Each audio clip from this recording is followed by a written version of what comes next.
Hey, Merry Monday morning. Mary, as in not Martha, but as in Mary. That's the idea that we want to take into this holiday season as we go to make sure that it is a blessed season. An Mary Christmas, not an Merry Christmas season. So I thought I'd pass on some tips as what we talked about yesterday in worship, but I want to pass on some tips today to maybe help you out a little bit. And so the first one should come as no surprise that you need to prioritize the Lord. Make it about Him and not about you. While you're preparing a dinner, while you're getting ready for guests to come, how do you do that? Well, maybe you put on some praise music, maybe put on some worship music, some Christian worship music, Christmas style, and you go around the house singing. It doesn't have to be beautiful noise. Scripture says, Psalm 100 says, make a joyful noise unto the Lord. So maybe that's you. If that's not your vibe, as the next generation says, then maybe put on a podcast. Listen to some of your favorite Christian speakers while you're working around the house, preparing dinner, whatever it might be. My favorites are Joby Martin, Chris Brown, and Albert Tate, and I'll put on some of them and listen to them while I'm doing something.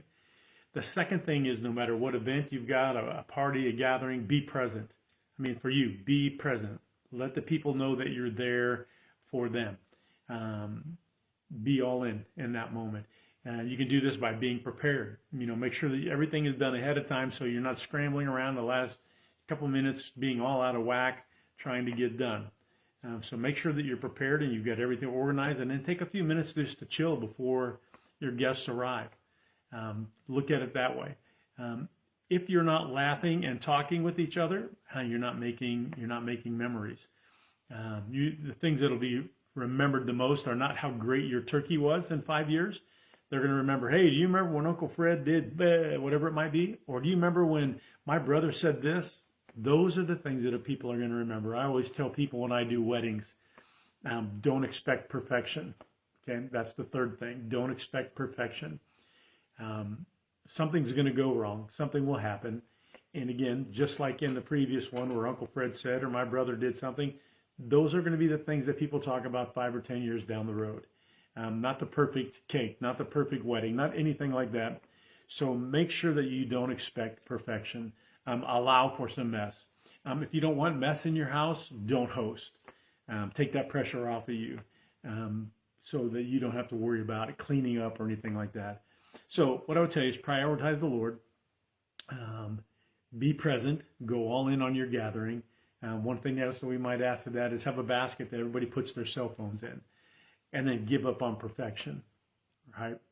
The last thing that I would tell you is BFIM. It's one of my favorite sayings in all of the mission field.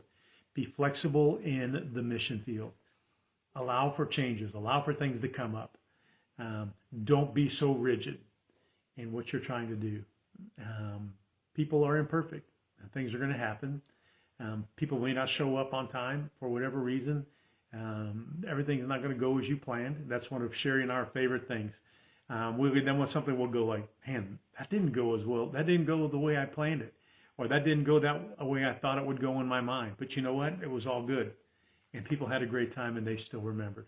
So this Christmas season, beginning this Thursday with Thanksgiving, if you haven't already had some Thanksgiving activities, but be merry.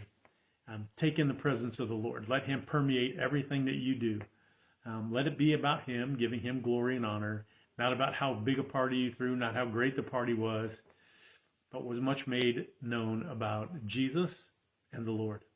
Hey, have a happy holiday season. Don't forget to put Jesus first.